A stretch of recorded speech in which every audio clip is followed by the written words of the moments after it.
Salut, j'espère que vous allez bien, moi ça va. Bienvenue sur ma chaîne, ici je parle de littérature africaine. Et aujourd'hui, je vais vous emmener en Afrique de l'Est, en Tanzanie et plus précisément à Zanzibar avec le roman Les Girofliers de Zanzibar, écrit par Adam Shafi Adam. Voilà, c'est parti.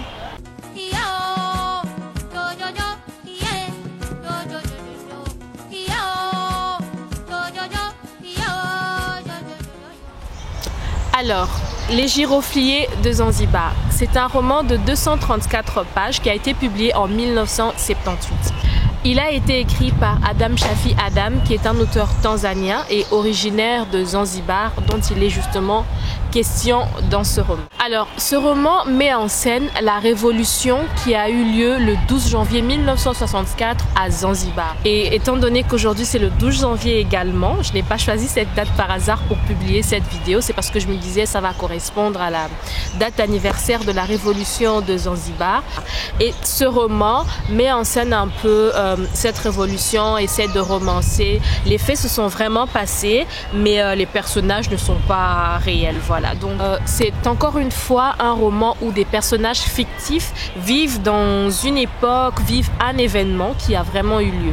Comme L'autre moitié du soleil de Chimamanda Ngozi, il y a bien eu la guerre du Biafra, mais les personnages ne sont pas forcément réels. Voilà. Ce roman est l'histoire d'une révolution sanglante. C'est l'histoire de la victoire des opprimés sur les oppresseurs. Alors comme personnage, on a Kijakazi qui est une descendante d'esclaves. Elle est au service de Malik qui a une grande propriété, qui possède des terres.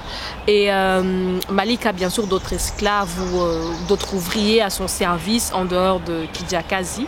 Et quand Malik meurt, c'est son fils Fouad qui hérite du domaine, de la plantation, etc.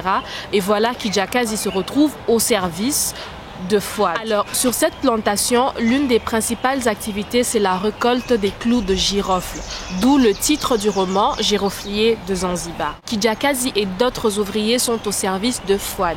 Mais ils n'ont pas la belle vie, ils sont constamment opprimés, ils ne reçoivent pas la reconnaissance qu'il faut, étant donné le travail qu'ils fournissent. Bref, ça crée certaines tensions chez certains ouvriers.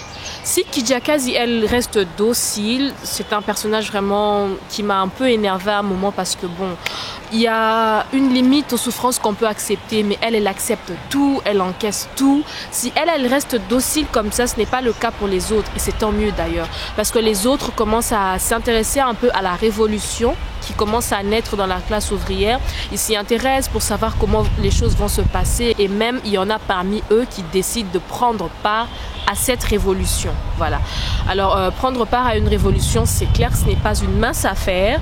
On se demande est-ce que ça va bien se passer pour eux. C'est clair qu'il va y avoir des morts. Ce n'est pas facile de renverser le sultanat qui est en place, surtout que le sultan a des militaires qui ont des armes, alors que la classe ouvrière, ils ont juste des armes blanches, des machettes, des pierres, des gourdins, ce genre de choses. Alors la révolution qui se prépare, il y a quand même une tension où on se demande parmi ces ouvriers, ils vont prendre part à cette révolution, est-ce qu'ils vont s'en sortir vivants? Ils vont récolter des fruits de cette révolution, ou ça va juste profiter à une certaine classe de personnes, où eux aussi ils vont quand même en profiter.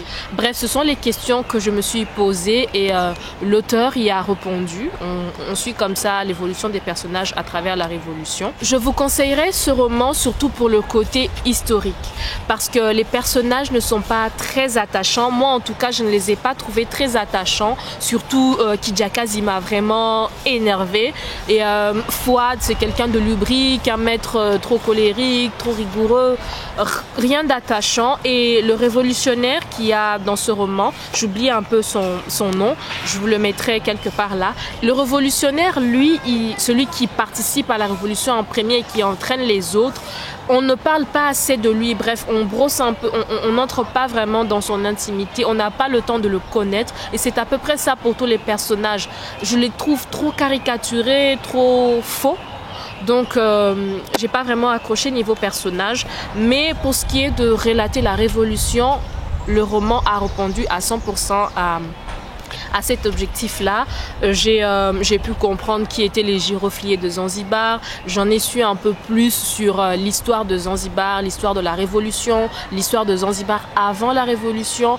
Bref, côté histoire, en tout cas, il n'y a rien à redire. Il y a même un postface dans ce roman, un postface qui parle justement de l'histoire de Zanzibar.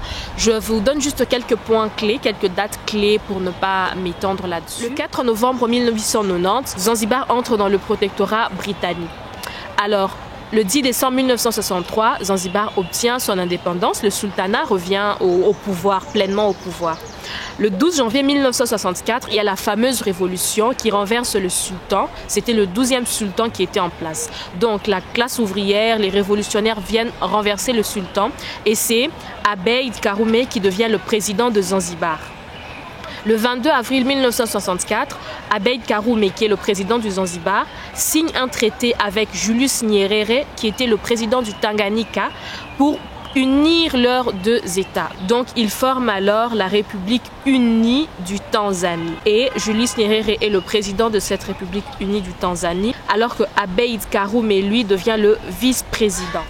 Voilà en gros quelques dates clés de l'histoire de Zanzibar qui est intimement liée, vous l'aurez compris, à celle de la Tanzanie puisqu'ils ont fini par signer un traité pour se réunir en 1964. Donc côté histoire, vous serez servi, côté personnage, pas trop, mais voilà. Si vous êtes intéressé à l'histoire de l'Afrique, l'histoire des pays africains, je vous conseille vivement ce roman. Vous pouvez le commander en ligne. Moi, on me l'a offert. C'est Marina qui me l'a offert pour mon anniversaire. J'en profite encore pour la remercier pour ce magnifique cadeau. Merci, merci Marina. Plein de bisous à toi. Voilà, alors je vous retrouve très bientôt pour une autre vidéo sur ma chaîne. N'oubliez pas de vous abonner si ce n'est pas encore fait et d'activer la cloche de notification. À très bientôt. Et si la vidéo vous a plu, laissez-moi un petit commentaire aussi. J'en profite pour vous souhaiter une bonne et heureuse année 2022. Voilà, à très bientôt pour une autre vidéo. Bye.